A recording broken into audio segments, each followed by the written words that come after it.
Good morning twelfth class. बच्चे, आज हमारा लास्ट टॉपिक है इलेक्ट्रोमैग्नेटिक वेव का और बहुत इंपॉर्टेंट है, वो है डिस्प्लेसमेंट करंट। बेटा डिस्प्लेसमेंट करंट, हेडिंग डालो डिस्प्लेसमेंट करंट। डिस्प्लेसमेंट करंट ध्यान से सुनना बेटा, क्या होता है। बेटा आप लोग सब जानते हो कि मान लिया कि करंट कैरिंग वायर है। अगर मैं इस पॉइंट पे मैग्नेटिक फील्ड निकालना चाह रहा हूं तो सबसे दो ऑप्शन है बेटा, या तो आप बायोट सावर्ट लॉ यूज करो या एम्पियर सर्किट लॉ यूज करो। बेटा सभी बच्चे जानते हैं कि अगर कोई करंट कैरिंग वायर है जिसमें आई करंट जा रहा है बेटा, और अगर इस पॉइंट पे मैग्नेटिक फील्ड निकालना चाह रहा हूं ना, तो आप लोग एम्पियर सर्किट लॉ या बायोट सावर्ट लॉ का यूज कर सकते हैं। सभी को पता होना चाहिए बेटा। अब सुनो, अगर मैं यहाँ एम्पियर सर्किट लॉ यूज करता हूं तो उसके लिए मुझे एक एम्पियर लूप ड्रॉ करना पड़ेगा बेटा, क्योंकि करंट को इनक्लोज करना होता है, बंद करना होता है, तो करंट इनक्लोज आया बेटा, ये वाला।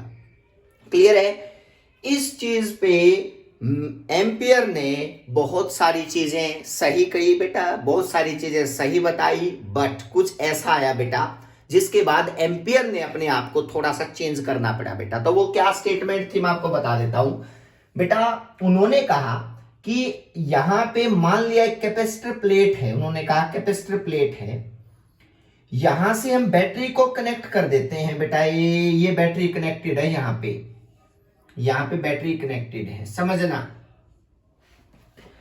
उसने कहा कि यहां से करंट मूव करता है, और तो इसके एक सराउंडिंग में एक एम्पियर लूप ड्रॉ करके आई की वैल्यू देखो बेटा, एम्पियर लूप ड्रॉ कर लिया बेटा। ये कंडक्शन करंट है, मान लिया बेटा ये कौन सा करंट है, कंडक्शन करंट है, क्योंकि करंट के डायरेक्शन हमेशा कंडक्शन मानी जाती है ना बेटा। मान लिया आईसी जो है वो कंडक्शन करंट है बेटा। अब सुनना क्या है चेंज। उन्होंने कहा कि देखो पॉजिटिव से जाकर के नेगेटिव पे आता है, तो ये तो बीच में एयर है। देखो बेटा कहां प्रॉब्लम आई एम्पियर को डिफाइन करने में, करंट इनक्लोज, उसके सराउंडिंग में मैग्नेटिक फील्ड जनरेट होता है, नो प्रॉब्लम। और मैग्नेटिक फील्ड की स्टेटमेंट होती है एम्पियर सर्किट लॉ कहता है बेटा, एम्पियर सर्किट लॉ कहता है कि बी डॉट डीएल यानी कि magnetic field around a close loop is equal to mu naught I enclose. बेटा ये स्टेटमेंट से मैं बहुत सारे एप्लीकेशन भी आप लोगों को करवा चुका हूं। करंट इनक्लोज बेटा, कि जितना करंट इनक्लोज होगा उतना ही लूप यू बड़ा बनेगा बेटा, ये स्टेटमेंट यही तो होती है बेटा। अब बात आती है कि अगर ये लूप पॉजिटिव से करंट नेगेटिव पे जाता है, तो इसका मतलब यहां पे ये तो एयर है बेटा, एम्पियर के स्टेटमेंट के अकॉर्डिंग यहां पे करंट इनक्लोज जो है वो जीरो है बेटा। देखो इसमें तो आईसी है ना, अब यहां पे इतना लूप का एरिया ए ड्रॉ कर लिया बेटा, ये एरिया ए मान लिया, तो यानी कि नो करंट इनक्लोज बेटा, नो करंट इनक्लोज। तो इसका मतलब करंट इनक्लोज जीरो, तो करंट इनक्लोज जीरो, तो इसका मतलब यहां पे कोई मैग्नेटिक फील्ड की वेरिएशन है ही नहीं। तो इसका मतलब ये क्या होगा, एम्पियर सर्किट लॉ के क्रॉस बताओ, बी डॉट डीएल वो जीरो के इक्वल आया बेटा। डीएल तो कभी जीरो नहीं हो सकता, इसका मतलब बी जीरो होगा बेटा। सुनना, प्रॉब्लम क्या है कि यहां पे करंट इनक्लोज ही नहीं है, तो आप लोग क्या कह सकते हो कि इसके अंदर मैग्नेटिक फील्ड प्रोड्यूस हो ही नहीं रहा है बेटा। अब स्टेटमेंट क्या है, ये चेंज किया गया बेटा। उसने कहा देखो बात ऐसी है, magnetic field B dot DL zero है, ये एम्पियर सर्किट लॉ की कहीं ना कहीं लिमिटेशन थी बेटा, लिमिटेशन थी। उसने कहा यहां करंट इनक्लोज नहीं है, इसका मतलब ये नहीं है कि यहां पे मैग्नेटिक फील्ड नहीं है, ना ये है कि यहां इलेक्ट्रिक फील्ड नहीं है। मेन चीज क्या है बेटा, उसने अपनी स्टेटमेंट को बदलने की ट्राई की बेटा, और वो भी मैक्सवेल के थ्रू बेटा। तो मैक्सवेल ने जो चेंज किया बेटा वो हम डिस्कस करेंगे, इसमें कुछ ऐड होगा। एम्पियर की स्टेटमेंट को क्या किया गया बताओ, करेक्ट करने की ट्राई की गई। तो बेटा देखो करेक्ट कैसे किया गया, ध्यान से सुनना बेटा। मान लिया उसको बोलते हैं Maxwell modification of Ampere law बेटा। तो ये स्टेटमेंट याद रखो, Maxwell modification of a, topic यही है Maxwell modification of Ampere law बेटा, Maxwell modification of Ampere law, modification of Ampere law, Ampere circuit law. अब बिल्कुल सही स्टेटमेंट क्या है वो ध्यान से सुनना भाई। उसने कहा कि बी डॉट डीएल अगर मैं यहां से मूव करवाता हूं तो इसके अंदर एक करंट मूव करेगा, वो आपको दिखाई नहीं दे रहा। वो एम्पियर ने नहीं बताया बेटा, एम्पियर ने सिर्फ कंडक्शन करंट के बारे में बता दिया जो इनक्लोज है बेटा आईसी। लेकिन वो एक करंट जो भूल चुका है बेटा वो है डिस्प्लेसमेंट करंट, जो अगर वायर ना हो तो भी अगर करंट इनक्लोज है तो वो कंडक्शन करंट है। वो कहां से आता है वो रीजन मैं आपको बताऊंगा। क्लियर है बेटा? तो हेडिंग डालो डिस्प्लेसमेंट करंट क्या होता है बेटा। It is a current which is produced between two capacitor plate beta, which produced between, it is a current which produced between two capacitor plate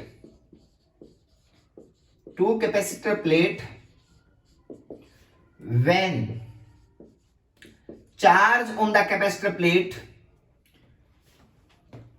charge on the capacitor plate beta continuously change,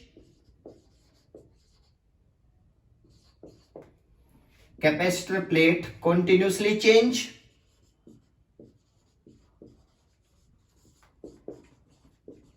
and electric flux between the capacitor plate beta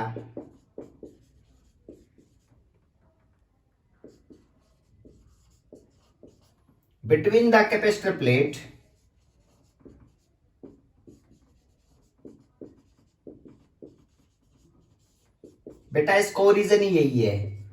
मतलब जब तक magnetic flux यहां change नहीं होगी, जब तक यहां plate पे चार्ज चेंज नहीं होगा, जब तक चार्ज चेंज नहीं होगा, वेरी नहीं करेगा, तब तक अंदर से करंट मूव नहीं कर सकता और इसका नाम होता है डिस्प्लेसमेंट करंट। इसका मतलब मैग्नेटिक फ्लक्स के चेंज होने से जो करंट अंदर से मूव करता है उसका नाम होता है डिस्प्लेसमेंट करंट बेटा।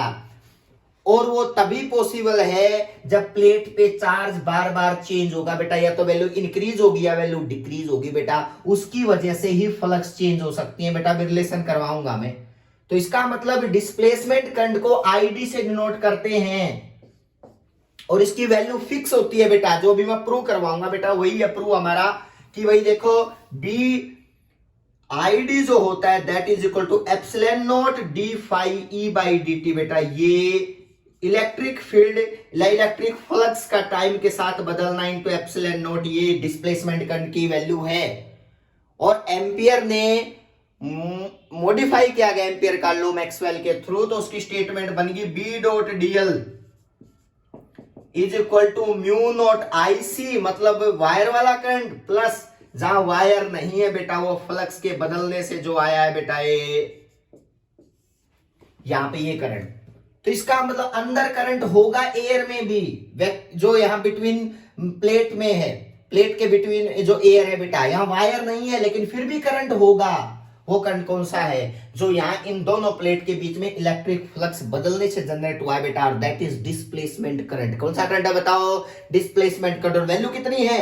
Epsilon naught D phi E by D T. तो आओ मिलके इसको प्रूव करते हैं बेटा कि ये आया कहां से है। तो ध्यान से देखना बेटा। तो आप लोगों को फॉर्मूला पता है सबको, मान लिया बेटा, ये स्टेटमेंट याद रखना भाई, ये हमें प्रूव करना है। तो देखो अगर मैं कहूं यहां पे इलेक्ट्रिक फ्लक्स का फॉर्मूला होता है बेटा Q बाई एप्सिलॉन नॉट बेटा, यानी कि प्लेट पे कितना चार्ज है। अगर प्लेट पे चार्ज Q है ना तो आप आराम से जो है ना बेटा, अगर इनको मैं कनेक्ट करना चाहूं तो इसका मतलब इलेक्ट्रिक फ्लक्स यहां पे, या फिर फ्लक्स का फॉर्मूला बिटवीन द प्लेट आपको पता ही है, इलेक्ट्रिक फ्लक्स होता है सिग्मा बाई एप्सिलॉन नॉट। सभी बच्चों को पता है सिग्मा बाई, ये इलेक्ट्रिक फील्ड की वैल्यू होती है जो अंदर बेटा ये इलेक्ट्रिक फील्ड, प्लेट के बीच में ये इलेक्ट्रिक फील्ड सभी को पता होना चाहिए, sigma by epsilon not.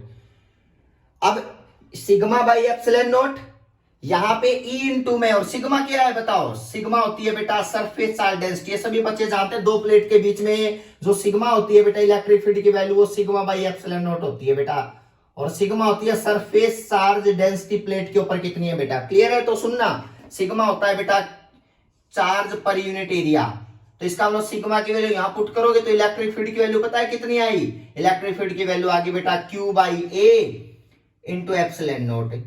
Clear है? अब देखो यहां से मैं मल्टीप्लाई कर दूं तो एरिया इंटू, देखो इलेक्ट्रिक फील्ड मान लिया E है बेटा, इलेक्ट्रिक फील्ड प्लेट के अंदर E है, प्लेट का एरिया A है, तो इसके अंदर से फ्लक्स कितने पास होंगी? E into A Q by epsilon not. देखना बेटा area into electric field into area क्या होगा बताओ? फ्लक्स। तो इसका मतलब फ्लक्स की वैल्यू कितनी आ गई? Q बाई, इसका मतलब इलेक्ट्रिक फ्लक्स जो पास होंगी उनकी वैल्यू आ गई Q बाई एप्सिलॉन नॉट की। कितना चार्ज था यहाँ पे बेटा?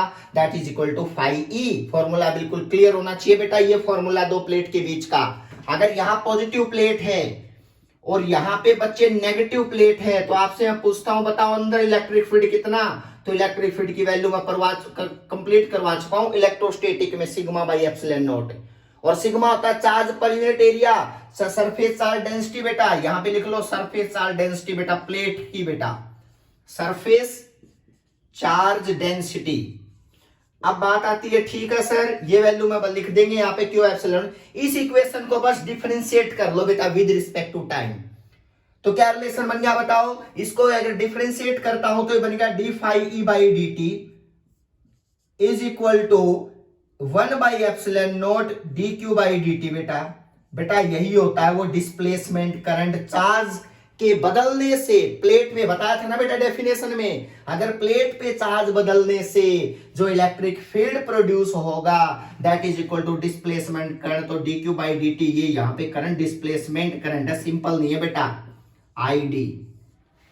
इस आईडी को यहां पुट करूंगा तो बताओ आईडी की वैल्यू क्या आ गई बताओ? यहाँ पे ID is equal to epsilon naught D phi by D T. मतलब ये स्टेटमेंट आप लोगों को याद होनी चाहिए कि डिस्प्लेसमेंट करंट क्यों आता है, कहां आता है बेटा। तो एम्पियर सर्किट लॉ में जो रिलेशन क्रिएट हुआ है वो ये बन गया बेटा कि बी डॉट डीएल, ये फॉर्मूला पहले तो म्यू नॉट आई होता था बेटा, लेकिन आई वायर वाला बेटा, लेकिन साथ में ये और ऐड हो गया एप्सिलॉन इनटू में क्या होगा बताओ? D phi by dt। ये रिलेशन कंप्लीट सभी बच्चों को याद होना चाहिए। ये मैक्सवेल का मॉडिफिकेशन था एम्पियर लॉ में बेटा कि डिस्प्लेसमेंट जहां पे वायर ही नहीं हुआ एम्पियर लॉ कैसे होगा? करंट तो है नहीं अंदर, तो उसने बताया नहीं करंट आता है अंदर जब फ्लक्स बदलती है, क्योंकि प्लेट पे चार्ज बदलता है, बैटरी जोड़ रखी है तो एकदम तो फुल चार्ज नहीं हो सकता ना ये, तो मतलब चार्ज धीरे धीरे इनको चार्ज करती है प्लेट को बेटा, तो उस टाइम पे इनको का चार्ज बढ़ता जाता है तो इलेक्ट्रिक फील्ड चेंज होगा बेटा, और इलेक्ट्रिक फील्ड चेंज होने की वजह से इसके अंदर एक करंट आ जाता है बेटा, that is displacement current, value होती है epsilon D phi by dt। ये स्टेटमेंट डिस्प्लेसमेंट करंट की थी और ये वैल्यू सभी बच्चों को क्लियर होनी चाहिए बेटा। और इसके साथ ही हमारी इलेक्ट्रोमैग्नेटिक वेव की जो थ्योरी थी बेटा, जो हमारे यूनिट थी वो क्या हुई बताओ? कंप्लीट हुई बेटा। नेक्स्ट हम मॉडर्न फिजिक्स स्टार्ट करेंगे बेटा, ये अच्छे से करना बेटा, ठीक है? Thank you so much.